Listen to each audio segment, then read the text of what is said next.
മോഹൻലാലിന്റെ തുടരുമെന്ന ചിത്രം മഹാവിജയമായിക്കൊണ്ടിരിക്കുമ്പോഴാണ് മോഹൻലാൽ ഒരു സർപ്രൈസ് നൽകിക്കൊണ്ട് സോഷ്യൽ മീഡിയയിൽ ഇന്നേ ദിവസം എത്തിയത്. 37ാം വിവാഹ വാർഷികത്തിൽ മോഹൻലാൽ ഭാര്യ സുചിത്രയ്ക്ക് ആശംസകൾ നൽകിക്കൊണ്ട് എത്തുന്നത്. സുചിത്രയ്ക്ക് ചുമരം നൽകുന്ന ചിത്രം പങ്കുവച്ചുകൊണ്ടുള്ള പോസ്റ്റിൽ എന്നും നിന്നോട് കടപ്പെട്ടിരിക്കുന്നു, എന്നും നിന്റേത് എന്നാണ് മോഹൻലാൽ കുറിച്ചിരിക്കുന്നത്. പോസ്റ്റിന് താഴെ നിരവധി ആരാധകരാണ് ഇരുവർക്കും വിവാഹ വാർഷിക ആശംസകൾ നേർന്നിരിക്കുന്നത്. ഇത് ഇന്ന് ഏറ്റവും വലിയ വൈറലാകുകയും ചെയ്തു, ആരാധകർക്കിടയിലും പ്രേക്ഷകർക്കിടയിലും. കാരണം മോഹൻലാലിനെ ഇരുകൈ നീട്ടി സ്വീകരിച്ച മലയാളികളാണ് ഇന്ന് തിയേറ്ററുകളിൽ നിറഞ്ഞോടുന്നത്.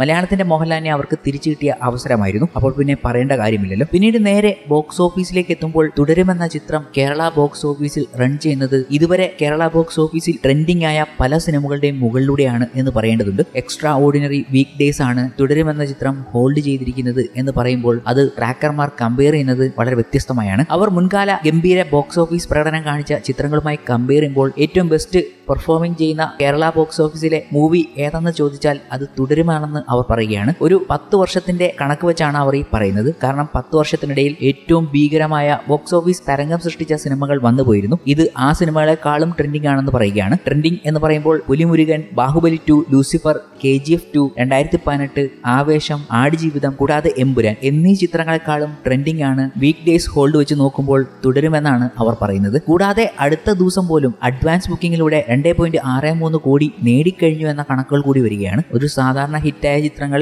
ഒരു 3-4-5 ദിവസം കഴിയുമ്പോൾ അഡ്വാൻസ് ഇത്രയൊന്നും വരത്തില്ല. അന്നത്തെ ദിവസം എൻഡ് ചെയ്യുമ്പോഴായിരിക്കും ഒരു 2 കോടിയൊക്കെ മറികടക്കുന്നത്. എന്നാൽ ഇവിടെ അഡ്വാൻസിലൂടെ തന്നെ 2 കോടി മറികടന്നിരിക്കുന്നു. 2.63 കോടിയാണ് അഡ്വാൻസിലൂടെ അടുത്ത ദിവസം നേടിയിരിക്കുന്നത്. ഇതൊക്കെ ഒരു മോഹൻലാൽ സിനിമയ്ക്ക് പോസിറ്റീവ് വന്നാൽ സംഭവിക്കുന്ന കാര്യമാണ്, ഒരു കൊച്ചു ചിത്രത്തിന്. അതാണ് എടുത്തു പറയേണ്ടതും. അതിനപ്പുറം നമ്മൾ വിചാരിച്ചതിന്റെ മേലോട്ടാണ് തുടരുമെന്ന ചിത്രം സഞ്ചരിക്കുന്നത്. റെസ്റ്റ് ഓഫ് ഇന്ത്യയിലായിരുന്നു നമുക്ക് ഏറ്റവും കൂടുതൽ സപ്പോർട്ട് വേണ്ടിയിരുന്നത് എമ്പുരാൻ പോലുള്ള സിനിമയ്ക്ക്. എന്നാൽ അത്രയ്ക്ക് വലിയ സപ്പോർട്ടൊന്നും എമ്പുരാൻ എന്ന വലിയ സിനിമ വെച്ച് നോക്കുമ്പോൾ പറ്റിയില്ലായിരുന്നു. പക്ഷേ തുടരുമെന്ന ചിത്രത്തിന് ഗംഭീരമായ റെസ്റ്റ് ഓഫ് ഇന്ത്യ മാർക്കറ്റാണ് തുറന്നു കിട്ടിയിരിക്കുന്നത്. കാരണം എങ്ങു നിന്നും ഗംഭീര അഭിപ്രായമാണ് ഈ ചിത്രത്തിന് ലഭിക്കുന്നത്. അതുകൊണ്ട് തന്നെ വലിയൊരു കളക്ഷൻ നേടാനുള്ള സാധ്യതയും. അത് വെച്ച് നോക്കുമ്പോൾ 3 ദിവസം കഴിയുമ്പോൾ 7.10 കോടിയാണ് റെസ്റ്റ് ഓഫ് ഇന്ത്യയിൽ നിന്നും നേടിയെടുത്തിരിക്കുന്നത്. കർണാടകയിൽ നിന്നും 2.9 കോടിയും തമിഴ്നാട്ടിൽ നിന്നും 1.6 കോടിയും നോർത്ത് ഇന്ത്യയിൽ നിന്നും 1.75 കോടിയും ആന്ധ്രാപ്രദേശ്, തെലങ്കാനയിൽ നിന്നും 35 ലക്ഷവും തെലുങ്ക് വെർഷന് 50 ലക്ഷവും തുടരുമെന്ന ചിത്രത്തിന് നേടാൻ സാധിച്ചു. കൂടാതെ ഈ ചിത്രത്തിന് അവിടെയുള്ള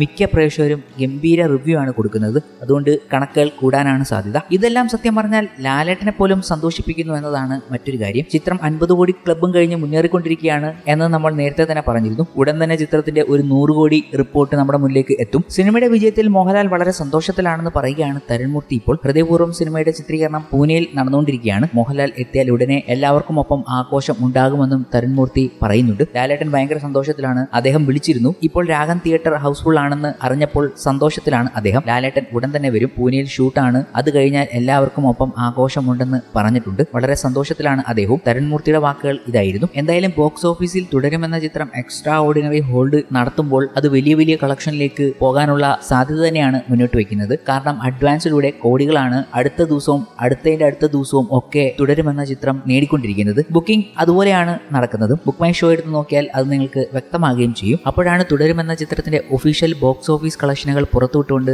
ആശീർവാദ് സിനിമാസ് തന്നെ സോഷ്യൽ മീഡിയയിൽ എത്തിയത്. അവരുടെ പോസ്റ്റാണ് ആദ്യം കാണാനായത്. 3 ദിവസം കൊണ്ട് തുടരുമെന്ന ചിത്രം ബോക്സ് ഓഫീസിൽ എത്ര നേടി എന്നത്. 69 കോടി വേൾഡ് വൈഡ് ബോക്സ് ഓഫീസിൽ 3 ദിവസം കൊണ്ട് തുടരുമെന്ന ചിത്രം നേടിക്കഴിഞ്ഞു എന്ന വിവരങ്ങൾ അവർ ഒഫീഷ്യലായി അറിയിച്ചു. എന്തായാലും മോഹൻലാലിന്റെ തെരഞ്ഞെടുപ്പുകൾ ഗംഭീരമാകുന്നു എന്നത് തന്നെയാണ് ഇപ്പോഴുള്ള പ്രേക്ഷകരുടെ ഏറ്റവും വലിയ അഭിപ്രായം. കാരണം മോഹൻലാലിന്റെ കുറേ സിനിമകൾക്ക് വലിയ അഭിപ്രായങ്ങൾ നേടാതെ പരാജയങ്ങൾ ഏറ്റുവാങ്ങിയപ്പോൾ മോഹൻലാലിന്റെ തിരഞ്ഞെടുപ്പുകളെ വിമർശിച്ച പ്രേക്ഷകർ തന്നെയാണ് ഇപ്പോൾ മോഹൻലാൽ ഏറ്റവും മികച്ച തിരഞ്ഞെടുപ്പുകളാണ് നടത്തുന്നതെന്ന് പറയുമ്പോഴും അദ്ദേഹത്തിന്റെ ആ രീതിയിലേക്ക് വരാൻ പോകുന്നതേ ഉള്ളൂ. തുടരും ഒരു എക്സാമ്പിൾ ആണ്. ഇനി വരാൻ പോകുന്ന ചിത്രങ്ങൾക്കും അത് പ്രതീക്ഷിക്കുന്നുണ്ട് പ്രേക്ഷകർ. ഇതുപോലുള്ള മോഹൻലാൽ സിനിമകൾ തരാൻ കഴിയുകയാണെങ്കിൽ മലയാള സിനിമയ്ക്ക് ഗംഭീര വിജയങ്ങൾ സ്വന്തമാക്കാനും കഴിയും. എന്തായാലും ഇന്നത്തെ തിങ്കളാഴ്ച ദിവസം ഇതുവരെയുള്ള റിപ്പോർട്ടുകൾ അനുസരിച്ച് കേരള ബോക്സ് ഓഫീസിൽ 6 കോടി മറികടന്നിരിക്കുന്നു എന്നതാണ് ഞെട്ടിപ്പിക്കുന്ന ആ കാര്യം. ജനസാഗരം തിയേറ്ററുകളിൽ തുടരുകയാണ്.